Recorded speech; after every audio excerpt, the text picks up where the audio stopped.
తాకట్లో ఉన్న మీ బంగారాన్ని విడిపించి ఆ రోజు ఆన్లైన్ రేటుకి కొంటాం. Sharma gold company. నమస్కారం అండి, సుమన్ టీవీకి స్వాగతం. నేను గీతాంజలి. ఇవాళ మనతో పాటు ఉన్న అతిథి థింక్ ట్యాంక్ అలాగే అభ్యుదయ ఫౌండేషన్ CEO నందకిషోర్ రెడ్డి గారు. ఎన్ని దేవాలయాలండి, ఒకటా రెండా, వేలల్లో ఉన్నాయి. వాస్తవానికి లక్షల్లో ఉన్నాయి దేవాలయాలు. అయితే అందులో ఇంకా రీసెర్చ్ చేసి వాటిని ఇంకా ఫిల్టర్ చేసి మనకి ఏవి ఉపయోగపడతాయి, నిత్య జీవితంలో మనం ఎదుర్కొనేటువంటి చాలా సమస్యలు కొన్ని దేవాలయాలకు వెళ్తే వాటి నుంచి బయటపడే మార్గాలుగా చెబుతూ ఉన్నారు. అయితే అవి ఎలాంటి దేవాలయాన్ని గత కొన్ని రోజులుగా తెలుసుకుంటున్నారు. దాదాపుగా ఇప్పటికి ఒక 30 దేవాలయాల గురించి చాలా చక్కగా మనకి వివరించి చెప్పారు.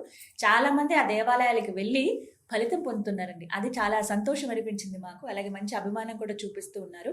ఇంకా కామెంట్స్లో అడుగుతున్నారు కొన్ని, మాకు ఈ ప్రాబ్లం అండి, ఏ దేవాలయానికి వెళ్ళాలి, ఫలితం ఎలా వస్తుంది, అడ్రస్లు ఇవన్నీ అడుగుతున్నారు కదా. ప్రతిదీ చూస్తున్నాము, వాటన్నిటి కూడా ఆన్సర్ ఇచ్చే ప్రయత్నంలో భాగంగానే మరొక ఎపిసోడ్తో మీ ముందుకు వచ్చాం. నమస్కారం నందకిషోర్ రెడ్డి గారు. సార్, చాలా దేవాలయాలు కామెంట్స్లో వచ్చినప్పుడు కొన్ని ఇందాక అన్నట్టుగా ఆశ్చర్యం అనిపిస్తాయి, వీటికి కూడా దేవాలయాలు ఉంటాయని. కొన్ని అత్యవసరం, వీటికి ఉంటే బాగుండు అని కొన్ని కోరుకుంటాం. అలాంటి దాంట్లో లైఫ్ ఎక్స్టెన్షన్ ఏంటంటే కొన్ని అనారోగ్యాలు ఏంటంటే పూర్తిగా ఇంకా మనిషి ఇదే లాస్ట్ స్టేజ్ అని చెప్పేవి. దాదాపుగా క్యాన్సర్లో ఇలాంటివి మనం వింటూ ఉంటాము.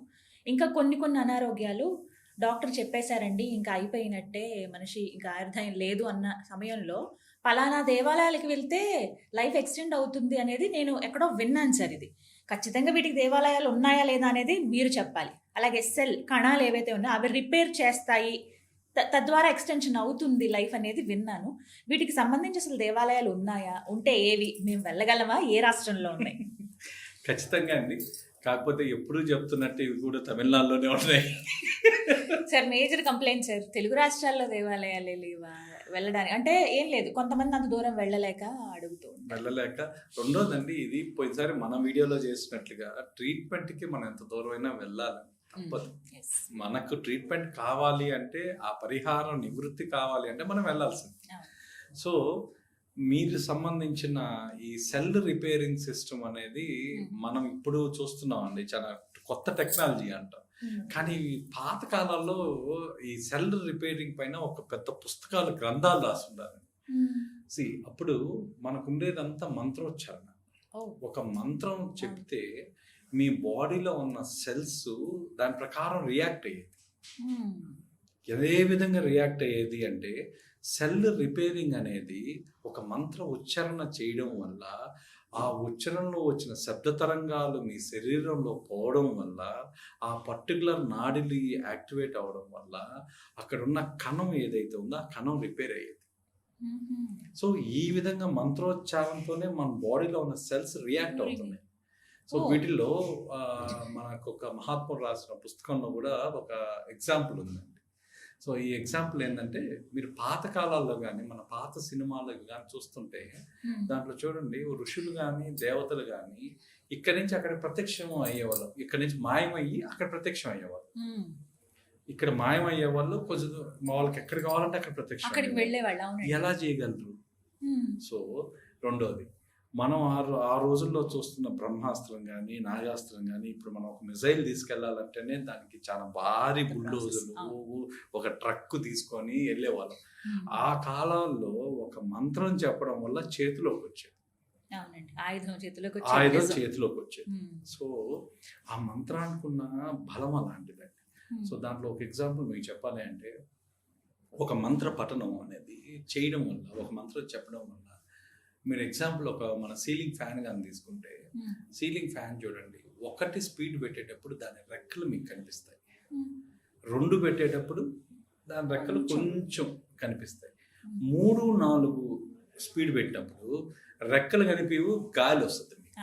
ఆ గాలి అనే దాన్ని ఫీల్ అవుతారు, కానీ అది మీకు కనిపించదు, రెక్కలు అనేవి కనిపివు. అదేవిధంగా ఒక మంత్రం చెప్తే అండి, ఆ మంత్రం వాళ్ళు మాయం అవ్వడానికి చెప్పిన మంత్రం ఏదైతే ఉందో, ఆ బాడీ లోపల సెల్స్ ఆ విధంగా స్పిన్ అయ్యాయి స్లోగా.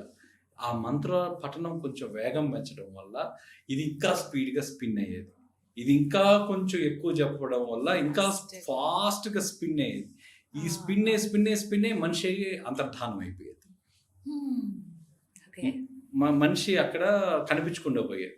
మళ్ళీ మీరు మంత్రం చెప్పడం వల్ల మీరు ఎక్కడ కావాలనుకుంటారో అక్కడ మీరు స్లో చేసుకుంటారు.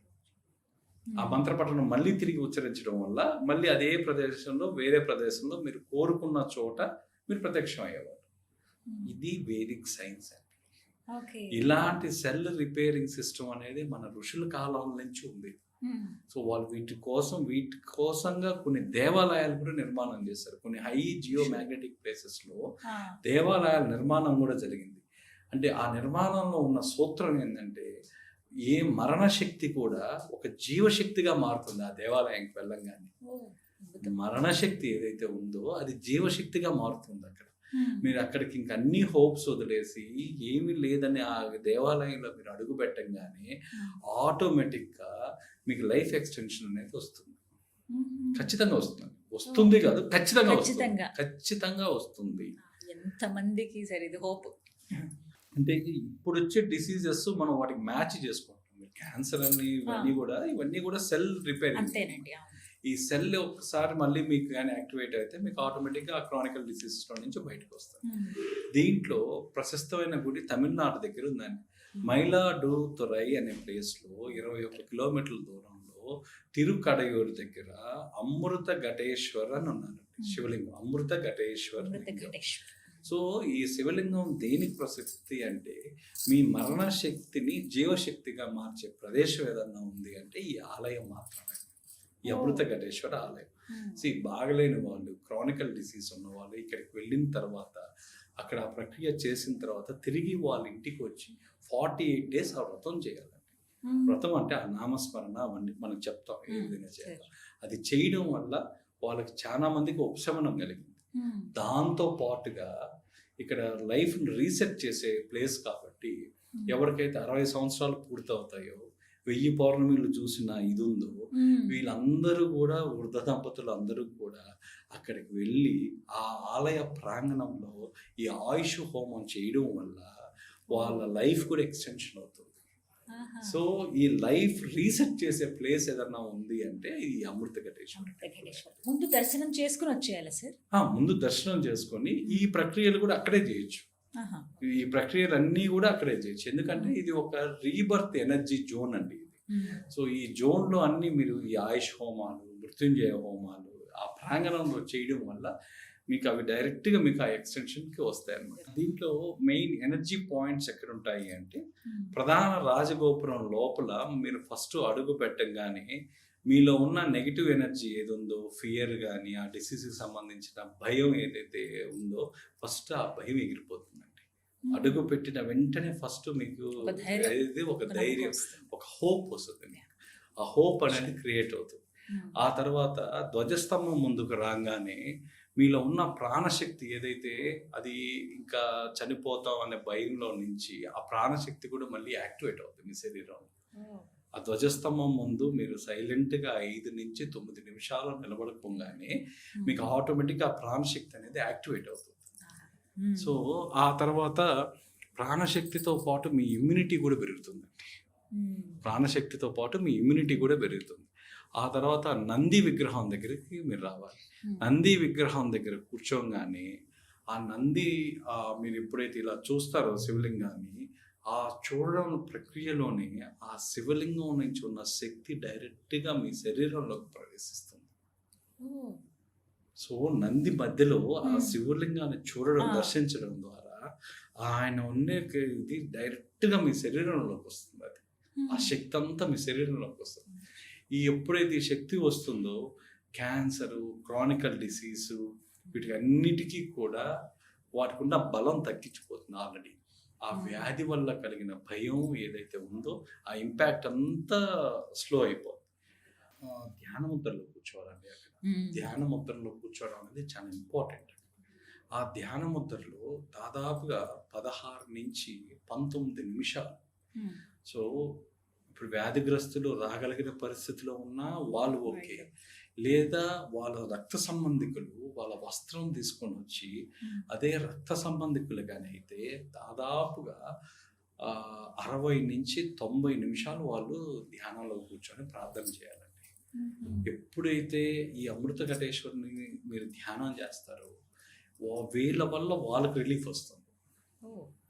సో ఇక్కడి నుంచి వీళ్ళు అభిషేకించిన జలము ఆ విభూతి తీసుకొని పోయి వాళ్ళకి ఇవ్వడం వల్ల వాళ్ళు ఇవ్వడంతో పాటు ఆ బాగలేని వాళ్ళు కూడా ఒక మంత్రం చెప్పాలి. ఆ మంత్రోచ్చారణ వల్ల కూడా వాళ్ళకి ఆటోమేటిక్ ఆ సెల్ రిపేరింగ్ అనేది స్టార్ట్ అవుతుంది. అత్యంత రహస్యమైన పాయింట్ ఏది అంటే శివలింగం ముందర కూర్చోవడం.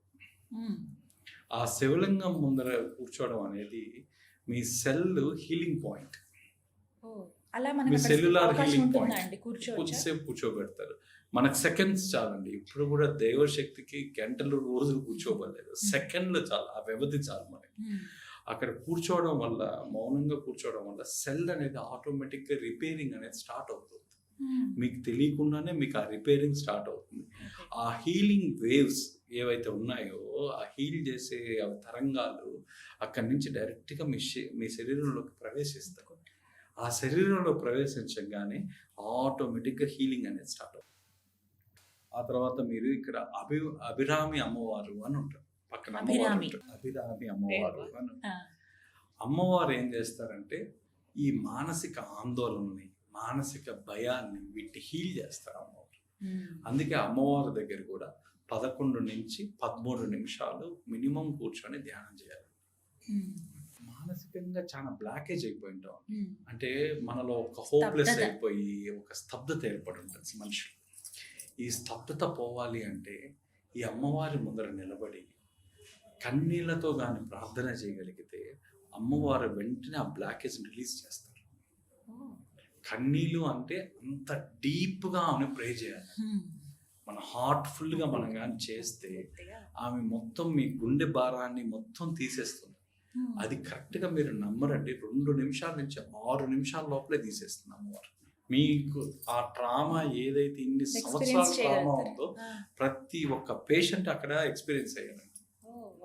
ఆ పాయింట్లో మీరు నిలబడి మీరు అర్థించడం అనేది మొదలు పెడితే, కన్నీళ్లతో కానీ అర్థిస్తే వెంటనే 2 నుంచి 6 నిమిషాల వ్యవధిలో ఆ బ్లాకేజ్ ఏదైతే ఉందో ఆ బ్లాకేజ్ మొత్తం రిమూవ్ చేసేస్తుంది కంప్లీట్గా. అసలు మీకు ఒక బయటికి రాగానే మీరు ఎంత బాగలేని వాళ్ళైనా అంత సంతోషంగా బయటకు వస్తారు. మీలో ఒక కొత్త హోప్ వస్తుంది. ఆ తర్వాత అక్కడే మీకు నాడీ శుద్ధి కూడా జరిగిపోతుంది. సో వ్యాధి తీవ్రంగా ఉన్నవాళ్ళు సో రోజు పొద్దున్నే 48 days ఒక వ్రతం చేయాలండి. ఆ వ్రతంలో ఏంటంటే స్వామివారి విభూతి పెట్టుకొని 11 సార్లు మృత్యుంజయ మంత్రం జపించాలి. రోజు పొద్దున 11 సార్లు ఖచ్చితంగా చేయాలి. ఆ తర్వాత అమ్మవారి అభిరామి అష్టకం కూడా చేయాలండి. ఈ అభిరామి అష్టకంతో పాటు ఓం నమ శివాయ అని 21 సార్లు జపం చేయాలి. ఆ తర్వాత వీళ్ళకి అవకాశం ఉంటే వీలైతే వాళ్ళ ఇంట్లో ఉన్న శివుడికి పాలతో అభిషేకం చేయాలి. ఈ అభిషేకం చేయడం వల్ల 48 రోజులు దీన్ని పాటించడం వల్ల ఉపశమనం అనేది ఆటోమేటిక్గా జరుగుతుందండి. మీరు మామూలుగా అయితే అవకాశం ఉంటే వెళ్ళగలిగితే ప్రతి నెల వెళ్ళడం అనేది, అంటే మన సివియారిటీ తగ్గేదాకా ప్రతి నెల వెళ్ళడం అనేది ఒక రికమెండేషన్, అడ్వైజ్. కానీ వెళ్ళలేని వాళ్ళు అక్కడి నుంచి తెచ్చుకున్న ఫోటో మన ఇంట్లో దేవుడింట్లో పెట్టుకొని అది పూజించడం వల్ల ఆ ఫోటోలో నుంచి మీకు ఆ శక్తి ప్రసరణ అనేది జరిగి మీకు హీలింగ్ అనేది కూడా ఇంట్లోనే జరుగుతుంది. అది ఈ క్షేత్రంలో మాత్రమే జరుగుతుందండి. సో అమృత ఘటేశ్వర స్వామి నా శరీరంలోని ప్రతి కణాన్ని అమృతంగా మార్చండి అని మనం వేడుకోవాలి. నాలో ఉన్న ప్రతి కణాన్ని ఒక అమృతంగా మార్చండి అని మనం ప్రార్థించాలండి. సో ఇలా 48 days చేయడం వల్ల ఎవరైతే తీవ్రమైన ఇంకా మెడికల్లీ హోప్స్ లేని వాళ్ళు, ఇంకా ఇదే ఫైనల్ అనుకున్న వాళ్ళందరూ ఈ విధంగా 48 రోజులు ప్రక్రియ చేయడం వల్ల వైద్యంతో పాటు మెడిసిన్స్ తీసుకుంటూ ఇవి చేయడం వల్ల వాళ్ళకి రిలీఫ్ అనేది ఇమ్మీడియట్గా ఇస్తుంది. అమృత ఘటేశ్వర ఒకసారి అడ్రస్ చెప్పండి సార్, ఎలా వెళ్ళాలంటే? అమృత ఘటేశ్వర ఆలయము తిరుకడయూర్ అనే విలేజ్ లో ఉందండి. ఇది మైలాడుతురై అనే ఒక దీనికి ఒక 21 కిలోమీటర్ల దూరంలో ఉందండి. మైలాడుతురైకి ఒక 21 కిలోమీటర్ల దూరంలో తిరుకడయూరులో ఈ ఆలయం. ఎంతో మందికి ఇప్పుడు అత్యవసరంగా అవసరమైన దేవాలయం అని చెప్పడంలో కూడా ఎలాంటి సందేహం లేదు. సెల్ రిపేర్, లైఫ్ ఎక్స్టెన్షన్ వృద్ధులకు కూడా మళ్ళీ లైఫ్ రీసెట్ అవ్వటానికి, లైఫ్ రీసెట్ చూడండి. రైట్, చక్కగా వివరించారు సార్. ధన్యవాదాలండి. థ్యాంక్స్ అండి.